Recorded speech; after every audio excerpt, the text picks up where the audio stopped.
चलिए शुरू करते हैं हमारी आज की कहानी। मेरा नाम रवि है। मैं दिल्ली शहर का रहने वाला हूँ। मेरे पापा का बहुत बड़ा बिजनेस था जो अब उनके मरने के बाद मैं संभाला हुआ हूँ। मैं एक दिन ऑफिस से निकलकर मैं घर की तरफ जा रहा था कि सड़क के दाएं तरफ एक जवान और खूबसूरत लड़की खड़ी भीख मांग रही थी। वह देखने में भिखारी बिल्कुल भी नहीं लग रही थी। देखने से तो ऐसा लगता था जैसे वो कितनी पढ़ी लिखी और किसी अच्छे खानदान की लड़की हो। मेरे दिल ने कहा कि मुझे उसकी मदद करनी चाहिए, इसीलिए मैंने अपनी गाड़ी रोकी और उससे भीख मांगने की वजह पूछी। मेरी बात सुनकर उस लड़की की आंखों में आंसू भर आए। कहने लगी, मेरी माँ के सिवा मेरा इस दुनिया में कोई नहीं है। उस लड़की ने बताया कि मेरी माँ की तबीयत बहुत ख़राब है और वो मेरे पास इतने पैसे नहीं हैं कि वो अपनी माँ का इलाज करवा सके। मैं जल्दी से उसे गाड़ी में बैठाया और उसके साथ उसके घर चला गया। उसकी माँ की हालत सच में बहुत ख़राब थी। मैंने एक प्राइवेट हॉस्पिटल में उसकी माँ को एडमिट करवा दिया और अपनी जेब से उसका सारा इलाज करवाया। 2 दिन बाद जब उसकी माँ ठीक हुई तो मैं खुद उसे उनके घर छोड़ आया। वह लड़की बहुत खुश थी। वह बार बार मेरा धन्यवाद करती रही थी। उसने अपना नाम दिव्या बताया था। दिव्या की अपनी माँ के अलावा इस दुनिया में कोई नहीं था। दिव्या की मासूमियत मुझे बहुत पसंद आई थी। उसे देखकर मेरे दिल को कुछ कुछ होने लगा था। 2-4 मुलाकातों में ही मुझे उससे मोहब्बत हो गई थी, इसीलिए मैंने उसे अपने ही ऑफिस में जॉब दे दिया। दिन ब दिन मेरी बेकरारी दिव्या के लिए बढ़ती ही जा रही थी। उसका धीरे से बात करना और अपनी बड़ी बड़ी पलकें उठाकर मेरी तरफ देखना मेरे दिल को घायल कर देती थी। और फिर 1 महीने बाद ही मैंने उससे कहा कि मैं तुमसे शादी करना चाहता हूँ। मेरी बात पर वो हैरान हो गई थी, लेकिन अगले ही पल में वो खुश भी हो गई थी। उसे विश्वास ही नहीं हो रहा था कि मेरे जैसा अमीर पैसे वाला आदमी उस जैसे गरीब लड़की से शादी करना चाहता है। उसकी माँ को भी इस बात से कोई परेशानी नहीं थी, बल्कि वो तो बहुत खुश थी कि वह अपने फ़र्ज से फ्री हो जाएंगी। मेरे माँ बाप तो इस दुनिया में थे नहीं। एक बड़ी बहन थी, उन्हें रिश्ता लेने के लिए भेजा, मगर दीदी ने कहा कि उन लोगों की डिमांड बहुत है। उनका कहना है कि अगर तुम्हारा भाई मेरी बेटी से शादी करना चाहता है तो पहले मेरी बेटी के नाम अपनी आधी जायदाद करे।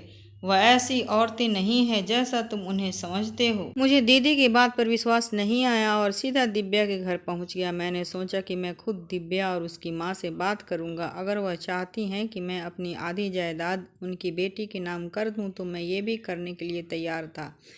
दिव्या के बिना रहने के बारे में मैं सोच भी नहीं सकता था। हो सकता है दिव्या की माँ को अपनी बेटी के फ्यूचर के लिए कुछ फिक्र हो। उन्हें डर हो कि मैं उनकी बेटी के फ्यूचर में छोड़ न दूं, इसीलिए वो अपनी बेटी की सेफ्टी के लिए ऐसा करना चाहती हो। इसीलिए मैं इस बात पर भी तैयार था। मैंने देखा कि दिव्या के दरवाजे पर ताला लगा हुआ था। मैंने आसपास के लोगों को पता किया तो उन्होंने बताया कि यहाँ पर वो लोग किराए पर रहते थे और कल ही हमेशा हमेशा के लिए यहाँ घर छोड़कर चले गए। वह लोग हमेशा हमेशा के लिए शहर छोड़कर जा चुके थे। मैं हैरानों परेशान था। दिव्या तो इस रिश्ते को लेकर बहुत खुश थी और उसकी माँ भी कितनी खुश थी। शादी से कोई परेशानी नहीं थी। फिर भला वो लोग सब कुछ छोड़ छाड़ कर चले गए थे। मैं पागलों की तरह दिव्या को ढूंढ रहा था। उसका मोबाइल फ़ोन भी बंद जा रहा था। मुझे वह लड़की दोबारा नहीं मिली। मैंने उसे पूरी दिल्ली शहर ढूंढा था, मगर वो उसको कहीं पता नहीं चला था। धीरे धीरे 6 महीने गुजर गए थे। उसका नंबर अभी तक बंद जा रहा था। मैं हैरान था कि अगर उससे मुझे शादी नहीं करनी थी तो फिर मुझे शादी करने के लिए राजी क्यों हुई थी। अगर राजी हो गई थी तो ये शहर छोड़ने का क्या मतलब था। मेरी दीदी मुझे कहती थी कि कुछ लोग इस काबिल नहीं होते कि उन्हें इतना इज्जत सम्मान और उनकी उम्मीदों से बढ़कर उन्हें दिया जाए। तुम्हारा दिल साफ है और तुम हर किसी को अपना तरह समझते हो, हर किसी पर बहुत ज़्यादा विश्वास कर लेते हो। सब लोग वैसे नहीं होते जैसे तुम समझते हो। अब इस लड़की को देख लो। तुमने उसके लिए क्या कुछ नहीं किया और वह किसी और लड़के की खातिर तुम्हें छोड़कर चली गई, इसलिए तुम भी उस लड़की को भूल जाओ। मैं खुद तुम्हारे लिए एक अच्छी और प्यारी सी लड़की तलाश करूँगी। कि तुम देखते रह जाओगे। मैंने कहा, लेकिन दीदी, वह मेरे साथ शादी करने के लिए बहुत खुश थी, फिर भला वह किसी दूसरे लड़के के खातिर मुझे छोड़ क्यों देती। दीदी ने कहा, हो सकता है उसे तुमसे अमीर लड़का मिल गया हो, इसीलिए उसने तुम्हें छोड़ दिया। मैं फिर दीदी के सामने कुछ नहीं कह सका था, क्योंकि वह मेरे माँ के समान थी। मैं उनका बहुत सम्मान करता था। मैंने दिव्या के खातिर अपना समय, अपना सब कुछ दांव पर लगा दिया था। उसको भूल जाना आसान नहीं था। उसने मेरा दिल तोड़ दिया था, मुझे धोखा दिया था। लड़कियां तो मेरे पीछे दीवानी थी, मुझे खुद शादी के लिए प्रपोज करती थी, लेकिन मैं अपनी पत्नी के रूप में एक सिंपल सी लड़की चाहता था जो मुझे सच्ची मोहब्बत दे सके। और वह सिंपल सी लड़की और सच्ची मोहब्बत देने वाली लड़की मुझे दिव्या नज़र आई थी, और इसीलिए मैं उस पर दिल हार बैठा था। मैंने दिव्या को तलाश करने में ज़मीन आसमान यहाँ से वहाँ कर दिए, पर न जाने वह दुनिया के किस कोने में छुप गई थी। समय गुजरता रहा और 2 साल गुजर गए। जब दीदी ने एक दिन कह दिया कि अब तुम्हारी शादी करके रहूँगी, आखिर कब तक जाने वाले का ख्याल दुख मनाते रहोगे। जिन्हें साथ निभाना हो वो बीच रास्ते में छोड़कर नहीं जाया करते, और तुम्हारे जीजू सिर्फ तुम्हारी वजह से इस घर में रहते हैं। अब शादी कर लो ताकि मैं भी अपने घर जा सकूं। आखिर कब तक यहाँ पड़ी रहूँगी। मेरी दीदी और उनके पति इसी घर में रहते थे।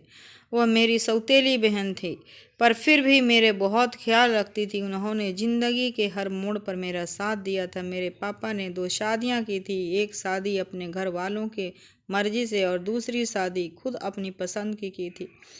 पापा की पहली पत्नी से एक बेटी थी जो मेरी दीदी है, और वह मुझसे 8 साल बड़ी है, और मैं दूसरी पत्नी से था जिसे पापा ने पसंद की शादी की थी। और जिस दिन पापा मेरी माँ को अपने घर ले आए थे तब मैं 2 साल का था। पहले तो दादा ने पापा का बहुत विरोध किया था, मगर जब देखा कि मेरी माँ ने उन्हें इस घर का वारिस दिया है तो उन्होंने मेरी माँ को स्वीकार कर लिया था, और फिर मैं और मेरी माँ वहीं रहने लगे। जैसे जैसे मैं बड़ा होता गया मुझे अपने ख़ानदान वालों से प्यार मिलता गया।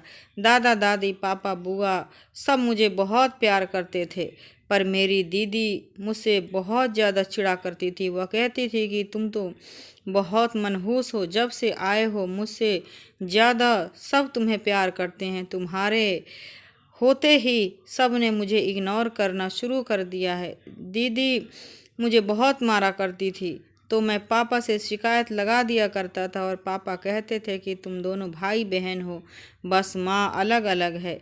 तो क्या हुआ अगर तुम दोनों मेरी ही औलाद हो। अगर ऐसे लड़ते रहोगे तो क्या कहेंगे कि दोनों बच्चे कितने बदतमीज़ हैं। मैं पापा से कहता कि मैं दीदी से नहीं डरता, मुझसे झगड़ा करती है, और मेरी माँ भी मुझे यही कहती थी कि कोई भी औरत, चाहे वह घर के अंदर हो या घर के बाहर, उसका हर हाल में सामना करना चाहिए। और तुम्हारी दीदी तुमसे बड़ी है, कभी कुछ कह दे तो चुपचाप उसका कहना मान लेना, और कभी उससे बहस मत करना। अच्छे बच्चों की यही निशानी होती है। बहनें तो बहुत प्यार करने वाली होती हैं। मम्मी की नसीहत सुनकर मैं दीदी से सॉरी बोल देता था और कहता था कि ठीक है दीदी, अब मैं आपकी सारी बातें मानूंगा। मेरी यह बात सुनकर पापा प्यार से मेरा माथा चूम लेते थे, और दीदी पांव पटकती हुई कमरे में चली जाती थी। धीरे धीरे मैं बड़ा होता गया, और जब एक दिन माँ सीढ़ियों से गिरी और उनके सर पर गहरी चोट लगी थी, जिससे वह 2 दिन सांस तो लेती रही, मगर तीसरे दिन वह मुझे छोड़कर इस दुनिया से चली गई। मैं उस समय 11 साल का हो चुका था। मुझे ऐसा लगता था जैसे मौत ने मेरे घर का रास्ता देख लिया है, क्योंकि अगले 2 सालों में दादा और दादी भी चले गए थे। इन 3 मौतों से पापा बिल्कुल टूट कर रह गए थे। अब वह मेरा पहले से भी ज़्यादा ख्याल रखने लगे थे, और मेरी बड़ी माँ कहती थी कि अब घर को संभालना तुम्हारी जिम्मेदारी। वह पापा के सामने मुझे बहुत प्यार से करती, और जब पापा कमरे से चले जाते तो मुझसे कहती कि तुम मेरी सौतन के औलाद हो, अपनी माँ के साथ ही मर जाते तो अच्छा होता। मेरी आंखों के सामने मेरी माँ का चेहरा आ जाता। वह कहती और कैसे रोती थी। मरने से पहले पापा से बहुत कहती कि मेरे साथ अजीबोगरीब हादसे होते हैं। कभी कोई मेरे कपड़ों को काट देता है, कभी खाना बनाती हूँ तो नमक तेज हो जाता है और कभी खाना जल जाता है। मैं हैरान होता हूँ कि यह सब कैसे हो जाता है। पापा मेरी माँ को समझाया करते थे कि यह सब तुम्हारा वहम है। माँ कहती है कि मेरा वहम नहीं है, जब से यहाँ आई हूँ मेरे साथ सब कुछ उल्टा हो रहा है। कभी कोई फ़ोन करके मुझे अजीब किस्म की आवाज़ में डराता है, पर मुझे उसकी आवाज़ समझ नहीं आता कि आखिर सामने वाला फ़ोन पर मुझे कहना क्या चाहता है और वह मुझे क्यों डराता है। पापा माँ को समझाते हैं कि ऐसा कुछ नहीं है, बस तुम उल्टा सीधा खुद ही सोचती रहती हो। माँ कहती है कि मैं आपको नंबर दिखाती हूँ, मैं झूठ नहीं बोल रही। और जैसे ही माँ ने मोबाइल को दिखाया तो उसमें नंबर था ही नहीं। पापा ने कहा कि देखा, मैं ठीक कह रहा था ना, तुम्हें तो वहम की बीमारी हो गई है। मैं तो कहता हूँ कि किसी दिमागी वाले डॉक्टर के पास चलते हैं। सारा दिन टीवी पर सीरियल देख देख कर तुम्हारी दिमाग पर असर हो गया है। माँ कहती थी कि सारा दिन मैं घर में काम करती हूँ, आपकी माँ ने तो नौकरानियों की छुट्टी दे दी है और सारा काम मुझसे ही करवाती हैं। मैं अब उनके ताने सुन सुनकर थक चुकी हूँ। मैं उस समय बहुत छोटा था, मगर मुझे अपनी माँ की बातों पर विश्वास था। इस घर में ऐसा कौन था जो मेरी माँ को तंग कर रहा था। मैं जानता चाहता था कि, लेकिन तभी उन्हें दिनों अचानक मेरी माँ की डेथ हो गई थी। वो सीढ़ियों से कैसे गिर गई समझ नहीं आता था। सब ने कहा था कि मेरी माँ को दिमागी समस्या है, इसी वजह से उनका संतुलन बिगड़ गया होगा और वह सीढ़ियों से खुद ही गिर गई होंगी। जब मेरी माँ मर गई थी तो किसी का कुछ नहीं गया था, सब अपनी अपनी ज़िंदगी में बिजी हो गए थे, पर मेरी ज़िंदगी जैसे रुक सी गई थी।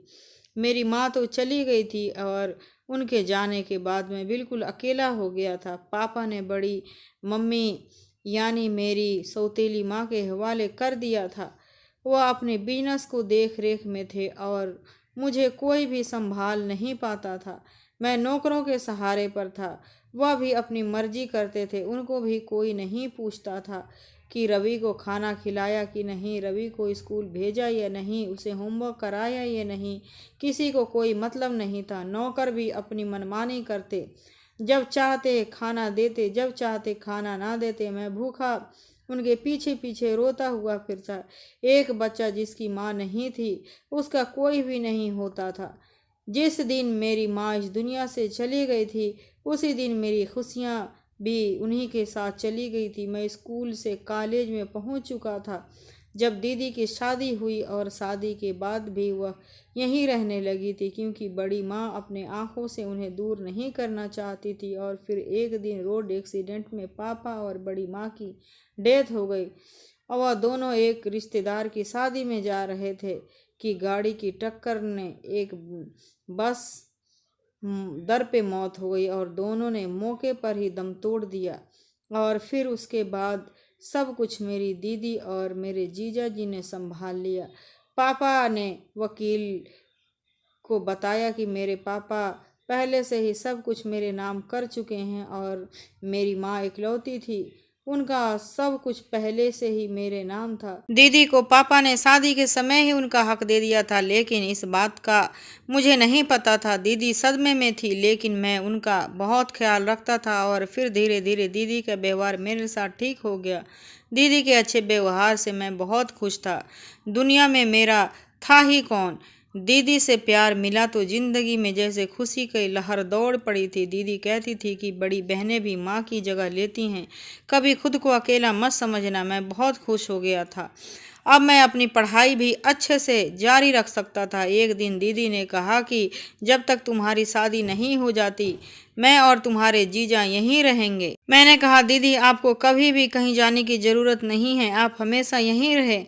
तब दीदी ने कहा कि क्या पता कल को तुम्हारी पत्नी आ जाए, वह मुझे इस घर से सहन न करे तो फिर मैं कहाँ जाऊंगी। मेरे ससुराल वाले क्या बोलेंगे कि इतने साल जिस भाई के साथ रही उसी ने अब घर से निकाल दिया, तो तुम ऐसा करो कि घर मेरे नाम कर दो। मैंने कहा दीदी ये कौन सी बड़ी बात है, ये घर जितना मेरा है उतना ही आपका है, मैं ये घर आपके नामे कर दूंगा। मेरी बात सुनकर दीदी बहुत खुश हुई। समय गुजरता गया, मैं अपनी पढ़ाई पूरी की और फिर ऑफिस जाने लगा और फिर पापा की बिजनेस संभाल लिया और फिर दीदी ने मेरी पसंद से मेरी शादी एक लड़की से कर दी। शादी की रात जैसे ही मैं कमरे में पहुंचा, मेरी पत्नी की तबीयत खराब हो गई। मैं जल्दी से उसे लेकर अस्पताल पहुंचा, लेकिन वह मर चुकी थी। मेरे सास ससुर भी वहीं अस्पताल आ गए थे। उन्होंने पुलिस बुला ली और मुझ पर इल्ज़ाम लगा दिया कि मैंने ही उनकी बेटी को मारा है। मेरे सास ससुर ने मुझे एक थप्पड़ मारा और मुझे पुलिस पकड़ के ले गई। बड़ी मुश्किल से 3 महीने के बाद मेरे जीजा मुझे जेल से छुड़वाया। धीरे धीरे मैं इस हादसे को भूल गया था। हालांकि इस भूलने में मुझे काफ़ी समय लगा था और फिर ज़िंदगी धीरे धीरे रूटीन पर आ गई थी। और फिर मुझे दिव्या मिली। मुझे उससे मोहब्बत हो गई थी, मगर फिर अचानक से वो भी गायब हो गई। मैं उसकी मोहब्बत में दीवाना हो गया था। उसी दिन रात दीवानों की तरह ढूंढता, लेकिन वो मुझे कहीं नहीं मिली। दिव्या के जाने से मैं बिल्कुल टूट गया था।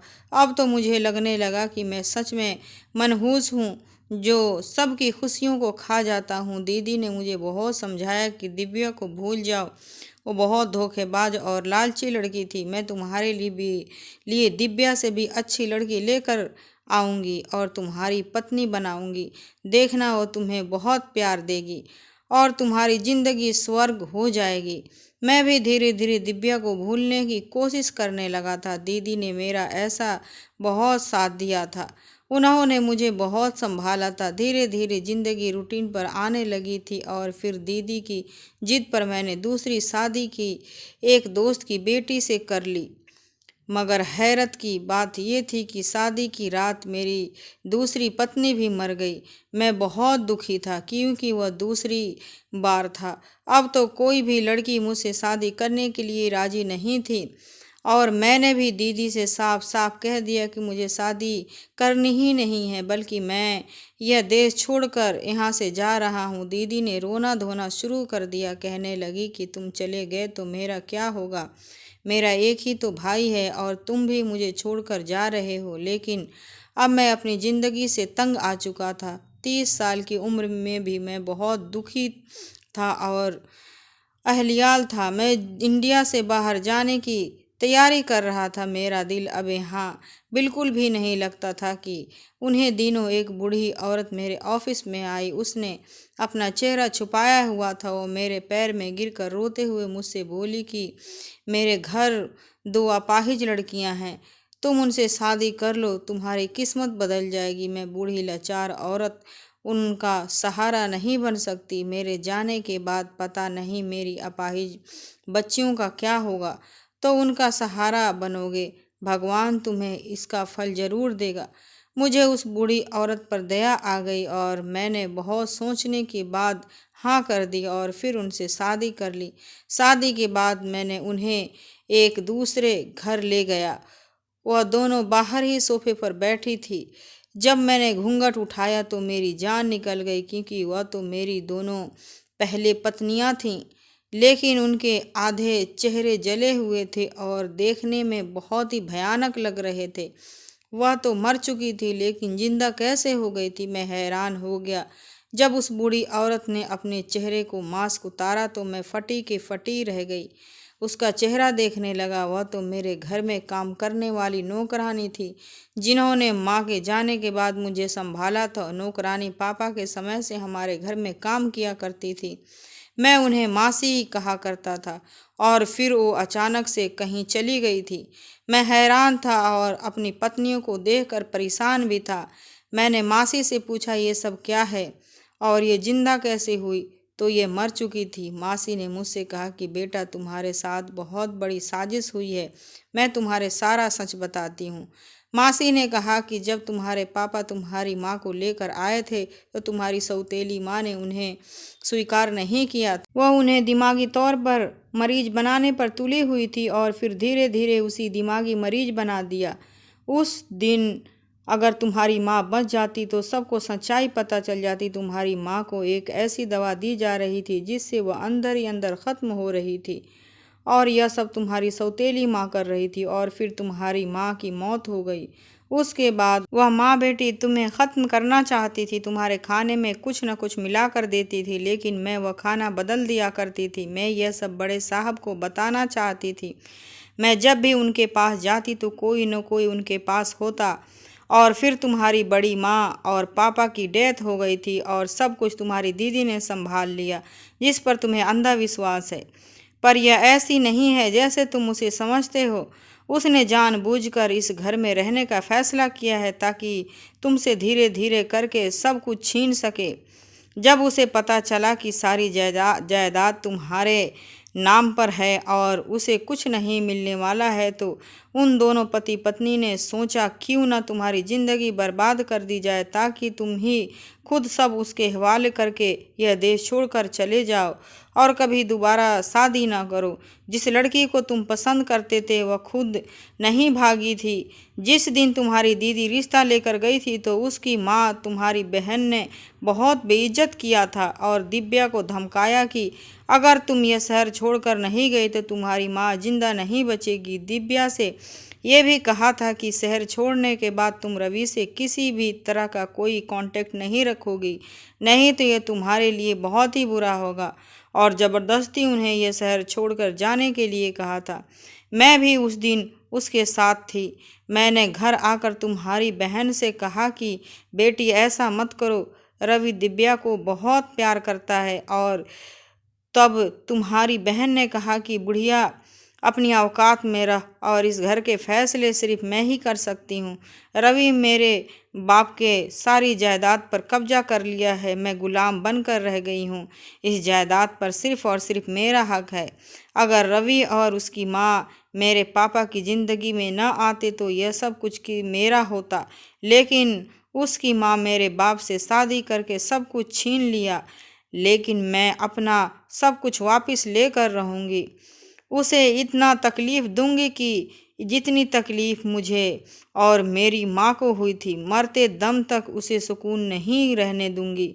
उसकी हर खुशी छीन लूँगी। और फिर जब तुम्हारी दीदी शादी करवाती तो शादी की पहली रात ही तुम्हारी दुल्हन को दूध में दवा मिलाकर पिला देती, जिससे उसकी बहुत ज़्यादा तकलीफ़ हो जाती। और दीदी ने डॉक्टर को पैसे दिए कि यह कहने के लिए कि रवि से कहना कि तुम्हारी पत्नी मर गई।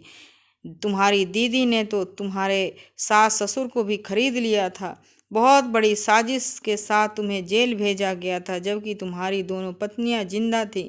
मैं तुम्हारी पहली पत्नी को अपने साथ ले गई थी क्योंकि अब वह अपने माँ बाप के साथ नहीं रहना चाहती थी। और दूसरी बार भी जब वह आपके साथ यही हुआ तो मैं आपकी दूसरी पत्नी को भी साथ वहाँ ले आई और उसका इलाज करवाती। आधे जले चेहरे के साथ उनके घर वालों ने भी उन्हें स्वीकार नहीं किया था और इनका आधा चेहरा तुम्हारी दीदी ने ही जला दिया था ताकि ज़िंदगी में यह लड़कियां कभी तुम्हारे सामने न आए और तुम उन्हें पहचान ना सको। मासी ये सब बताकर चुप हो चुकी थी और मैं पत्थर का बन चुका था। मेरी बहन जिसको मैंने माँ का स्थान दिया था वो मेरी दुश्मन बनी रही। जिन पर मैं अंधा विश्वास करता रहा वो मेरी खुशियों से खेलती रही। मैं अपनी दोनों पत्नियों को अपने साथ लेकर अपने घर आ गया। मैं जैसे ही घर पहुंचा दीदी उसे अपने पति के साथ बैठी चाय पी रही थी और उनका पति उनसे कह रहा था कि आखिर हमारा प्लान कामयाब हो गया है। तुम्हारा पागल भाई देश छोड़कर जा रहा है, उसका टिकट भी कंफर्म हो चुका है। उसके बाद सारा बिजनेस पैसा हमारा होगा, हम ऐश करेंगे। और तभी अचानक उनकी नज़र मुझ पर पड़ी थी तो उनके चेहरे के रंग बदल गया था। वह अपनी जगह से उठ गए। मेरी पत्नी अभी मेरे साथ थी। मैंने दीदी से कहा कि मैं अपनी ज़िंदगी में सब कुछ बर्दाश्त कर सकता हूँ, पर आपने जो तकलीफ़ इन लड़कियों को दी है मैं सहन नहीं कर सकता। मैं तो आपकी अपनी माँ के समान समझता था और मैंने आप पर सबसे ज़्यादा भरोसा किया और आपने मुझे क्या किया। साफ साफ कह देती थी कि मेरे भाई मुझे यह सब शान व शौकत दौलत जायदाद सब कुछ चाहिए, मैं सब कुछ आपके नाम कर देता। आपके एक बार कहने से ही मैंने ये घर आपके नाम कर दिया था। आप अगर मेरी जान भी मांगती तो मैं भी आपको खुशी खुशी दे देता, क्योंकि मैं आपसे बहुत मोहब्बत करता था। आपकी खातिर कुछ भी कर सकता था। मेरी माँ कहती थी कि बहनें अपने भाइयों से बहुत मोहब्बत करती हैं, कभी उनका बुरा नहीं चाहती। माँ के बाद बहन होती है जो उससे ज़्यादा अपने भाई से प्यार करती है। पर आपने ये सब क्या कर दिया। और फिर अचानक ही एक धाए की आवाज़ आई थी। मैं फटे फटे आंखों से कभी अपने जीजा कभी अपने पीछे ज़मीन पर पड़ी अपने पत्नियों को देख रहा था। शायद मेरे जीजा ने मेरे ऊपर ही निशाना लगाया था और निशाना चूक कर मेरी एक पत्नी के सीने से लग जा चुका था। दीदी ने कहा कि मैं तुमसे नफ़रत करती हूँ, इतनी नफ़रत की तुम सोच भी नहीं सकते। इससे पहले कि दीदी कुछ और ही कहती, पुलिस आ चुकी थी। पुलिस को मासी ने कॉल कर दिया था। पुलिस दोनों पति पत्नी को पकड़कर ले गई। मैं अपनी पत्नी को लेकर अस्पताल पहुंचा, लेकिन डॉक्टर ने कहा कि उनकी मौत हो चुकी है। मुझे कुछ भी समझ नहीं आ रहा था। ऐसा लग रहा था कि मैं पागल हो जाऊंगा। कुछ महीने के बाद मैंने अपनी दूसरी पत्नी की सर्जरी करवाई। अब वह बिल्कुल ठीक हो गई थी। मेरी दीदी और मेरे जीजा जेल में थे। मेरी पहली पत्नी मर चुकी थी और दूसरी पत्नी मेरे साथ रह रही थी। वो मेरा बहुत ख्याल रखती थी, पर अब मैं किसी पर भी भरोसा नहीं कर पा रहा था। मेरा औरत जात से विश्वास उठ चुका था। मुझे सब धोखेबाज लगते हैं। दीदी और उनके पति जेल में थे और दीदी का दिमागी संतुलन बिगड़ चुका था। हालात और समय उनके पति को भी किसी सूरत बाहर जाने की नहीं दे रहा था। समय गुजरता गया, जिंदगी रूटीन पर आ गई। जब एक दिन पता चला कि मेरी पत्नी कभी माँ नहीं बन सकती, वह बहुत रोई। उसने बहुत इलाज करवाया, पर डॉक्टर ने कहा कि वह बांझ है। उसने मुझसे कहा कि आप दूसरी शादी कर लो। मैंने कहा कि मुझे औलाद की कोई इच्छा नहीं है, इसीलिए दोबारा कभी मुझसे शादी का मत कहना। अगर वह औलाद के लिए पागल हो रही थी, जब उसने बहुत ज़्यादा जिद की तो मैं मान गया। मुझे अपनी ज़िंदगी अब एक तमाशा लग रही थी, पर शादी की रातें मुझे अपनी ज़िंदगी की सबसे बड़ी खुशी मिली थी। जिसे मेरी शादी हुई थी वह लड़की दिव्या थी, जिसे मैंने मोहब्बत करता था, जो मुझे दीदी की वजह से ये देश छोड़कर चली गई थी। जो कुछ हुआ था मैं उससे माफ़ी मांगी थी। मैंने अपनी मोहब्बत को पा लिया था और इत्तेफाक से मेरी पहली पत्नी की वह दोस्त थी। मैं अपनी पहली पत्नी का बहुत एहसानमंद था, जिसने मेरी मोहब्बत मुझे लौटा दी थी। और वह नहीं जानती थी कि जिसे मैं मोहब्बत करता था वह वही लड़की है। जब मैं दिव्या का घूंघट उठाया तो आंखें झपकाना भूल गया था। दिव्या भी मुझे एक टक देखी जा रही थी। विश्वास नहीं हो रहा था कि मेरी मोहब्बत, जिसे मैं पागलों की तरह ढूंढ रहा था, आज मेरी पत्नी के रूप में मेरे सामने बैठी हुई थी। दिव्या के चेहरे पर एक शरारती मुस्कान थी। कहने लगी, मुझे पता था कि आपने मुझे कितना ढूंढा है। आपकी मोहब्बत और तड़प अच्छी तरह पता है। मुझे जितनी मोहब्बत और तड़प आपको मेरे लिए थी, उतनी ही मोहब्बत आपसे भी थी। लेकिन आपकी दीदी की मजबूर करने पर मैं अपनी माँ को लेकर चली गई थी। जिया जो आपकी पत्नी है वो मेरी सहेली थी, लेकिन यहाँ से जाने के बाद उससे बातचीत होना बंद हो गई थी। कुछ ही समय पहले मेरी उससे बातचीत होना शुरू हुई थी। जिया को मेरी मोहब्बत के बारे में सब कुछ पता था। जब मैंने उसके पति की तस्वीर देखी तो मेरी आंखों में आंसू झलक पड़े थे और मेरी आंखों में चमकते आंसू देखकर वह सब कुछ समझ चुकी थी और उसने मुझे आपसे शादी करने के लिए जिद करने लगी। जिया के लिए मेरे दिल में प्यार सम्मान और भी ज़्यादा बढ़ गया। वह बहुत अच्छी थी। अब तक उसने मेरा बहुत ख्याल रखा था और दिव्या के रूप में मुझे वह खुशी दी थी कि मैं उसका जितना धन्यवाद करता कम था। मैंने अक्सर दिव्या को अपने सीने से लगा लिया। ऐसा लगा जैसे तपते रेगिस्तान में बारिश की फुहारें पड़ रही है। दिल को सुकून मिल गया था। अब मेरी ज़िंदगी में खुशियाँ आ चुकी थी। आज मैं 2 बेटियों का बाप हूँ। मेरी दोनों पत्नियाँ मिलकर रहती हैं। बच्चे मेरी पत्नी जिया को मम्मी कहती हैं, जबकि अपनी सगी माँ को छोटी माँ कहकर पुकारते हैं। मैं हंसता रहता हूँ। ज़िंदगी में कभी भी सिक्के का एक पहलू देखकर फैसला नहीं करना चाहिए। कभी कभी ऐसा नहीं होता जैसे हम सोचते हैं। दोस्तों, वीडियो कैसा लगा कमेंट करके ज़रूर बताइएगा।